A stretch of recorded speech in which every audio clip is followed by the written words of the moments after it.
جب کفار کی اظہار رسانیوں اور زیادتیوں پر مسلمانوں کو صبر کرنے کا حکم دیا گیا تھا۔ مکہ مکرمہ میں جب تھے وہ ہر قسم کے پہاڑ توڑتے تھے مشرکین مکہ مسلمانوں کے اوپر، تو اللہ تعالیٰ نے مسلمانوں کو اس کے اوپر کیا دیا؟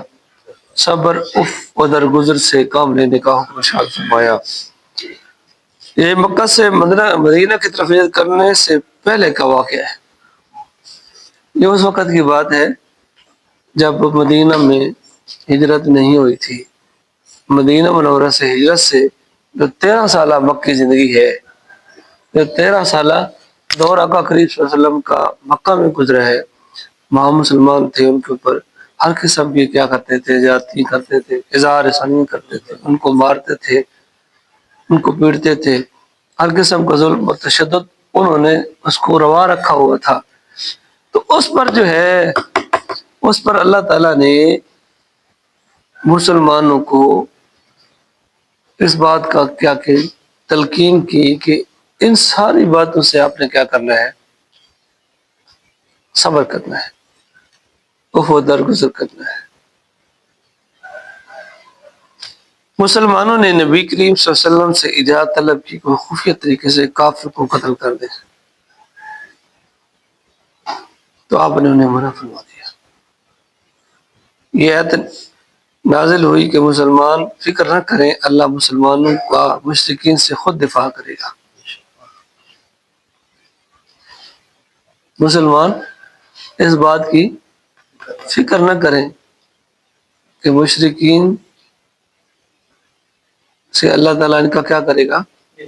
دفاع خود فرمائے گا، اور ان کو بدلہ بھی لے لے گا اللہ تعالیٰ۔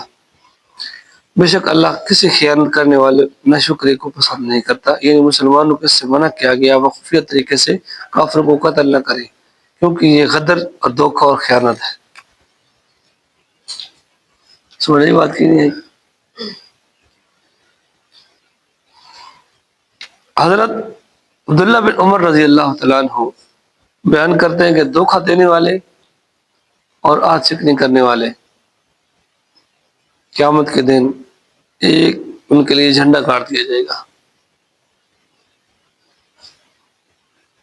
جو کسی مسلمان کو کیا کرتا ہے؟ دھوکہ دیتا ہے اور کیا کرتا ہے؟ آج شکنی کرتا ہے، وہ جھنڈا گاڑ دیا جائے، کہا جائے کہ فلاں بن فلاں اس جگہ پہ آ جائے۔ اب تو مسلمان سب سے زیادہ بچانا بھی اسی بات سے جاتا ہے، اور سیانہ بھی اسی کو کہتے ہیں۔ آج کے دور میں سیانہ بندہ، چلاک بندہ بھی اسی کو سمجھا جاتا ہے جو زیادہ دھوکہ دیتے ہیں، جو آج شکن زیادہ کرے، لوگوں کو الو بنا لے۔